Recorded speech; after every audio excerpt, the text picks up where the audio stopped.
Okay, so, all right, thank you for meeting with me to talk to you about your data. So we're looking at your ISIP from December, which you took earlier today. So when you're looking at this data, can you tell me what you're seeing? I went down just a bit. In overall reading? In the overall reading. Okay. When you're looking at that line that goes across, do you see increase or decrease? The blue line? Mm-hmm. Increase. It's going up slowly. Okay, so even though you took a tiny dip here, you're still making progress. Okay, let's look at the next data point, the text fluency. I went up like a lot. Like a lot. Like a lot. So what do you think that means? That I was better. I guess like better at comprehending what the texts were saying. Okay. When you get to that part of the text fluency, what does that part look like? It's like they give you like a section of a paragraph and then have empty words, so you have to read the text from like the beginning sentence like to the half the end sentence, and you have to find the word that fits the best for that sentence. Okay. Is it timed? Yeah, you have 2 minutes. Okay. So why do you think your data shows what it shows there on speed? Because this is basically speed, right? I guess it's because I'm sorry. It's better to that I got faster at comprehending Okay. stuff than I did in November. Okay, good. So let's look at reading comprehension, the next data point. What do you notice there? I went down a bit.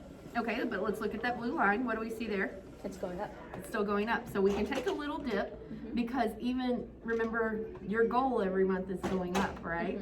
So even if you take a little dip, it's not the end of the world, right? Because you're increasing. Okay, let's look at the back on word analysis. So what are they testing you on in word analysis? I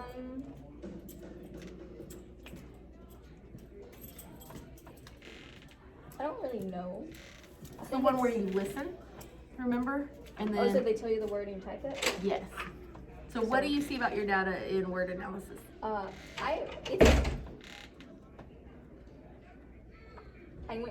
It's directly on the line.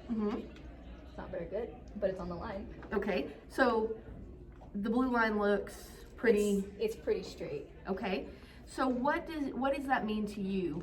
That I am very bad at spelling. So that's mainly what it is. It's spelling, right? Okay, so has that been something that has been an issue for you over time? Yeah, I spell words out that I spell words how they sound, and English is hard, and sometimes words aren't exactly how they sound, like phone. Right.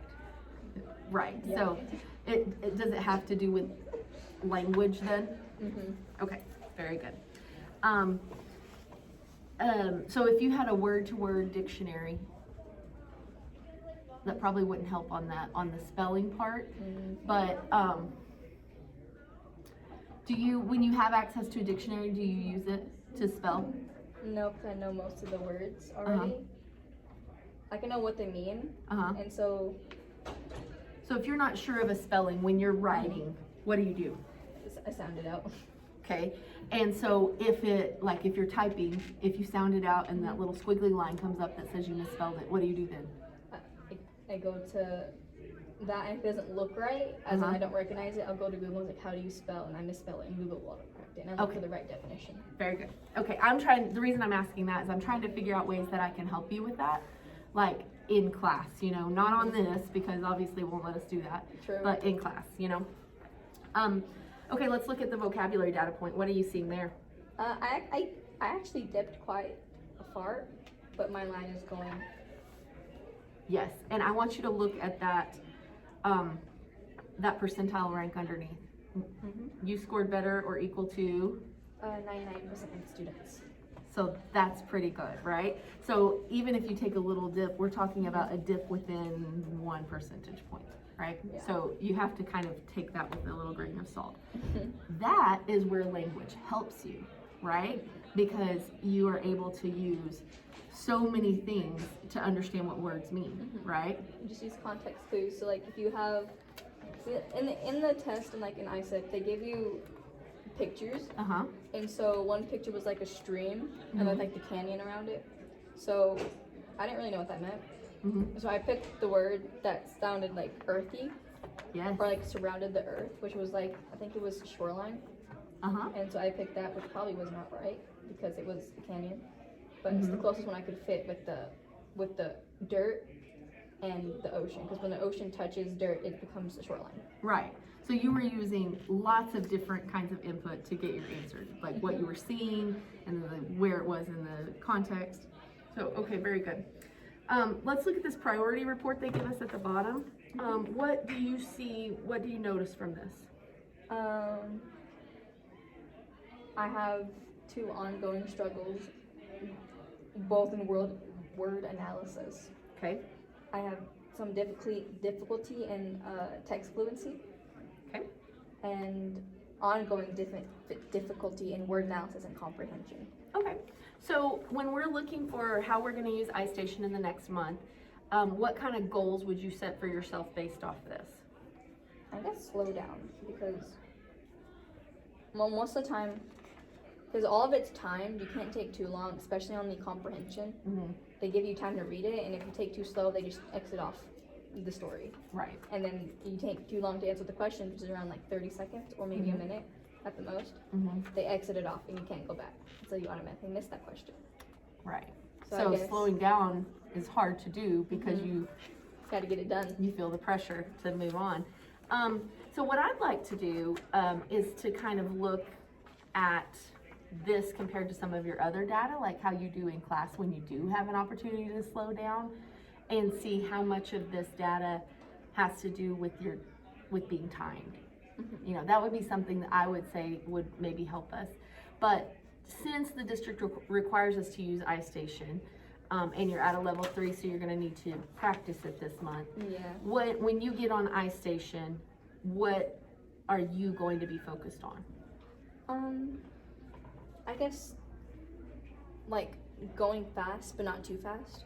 Okay. And the levels that I'm given, which currently in my current iStation without like the ISEC testing, I don't know really. I just finished level 2, which is like with all the gigabytes and jazz and the arcade. Yes, the arcade. So I just That finished fun that. arcade. And so I'm on that part you have to read the story, analyze it, and then write a summary about it, Yeah. which sucks because I'm not particularly good at writing. Okay. So how are you going to approach it? Because you want to get through that pretty quickly, right? You don't want to have to get stuck there. No. So what do you think a good tactic would be? I guess just do like it gives you like a topic, kind of like. They're about to come by, so let's finish up.